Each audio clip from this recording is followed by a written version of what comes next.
100% या त्यांच्या पराभवाचं विश्लेषण करत असताना माझ्यासारख्या कार्यकर्त्याला नक्कीच वाटतं की भंपकपणा, नौटंकी ही फार काळ चालत नाही.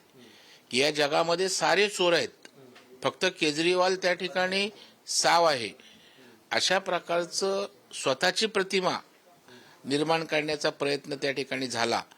पहिली लोक त्याला भाळली, भुलली, परंतु नंतर केजरीवालांचे जे घोटाळे त्या ठिकाणी आले, मद्य घोटाळा त्या ठिकाणी पुढे आला, वेगवेगळ्या प्रकारच्या भ्रष्टाचाराचे आरोप झाले, त्यावेळेला केजरीवालांचा खरं चेहरा लोकांच्या समोर आला आणि मग केजरीवालांना अटक झाली, त्यांच्या नेत्यांना अटक झाली आणि मग लोकांना वाटलं का अरे हेच चोर आहेत खरे.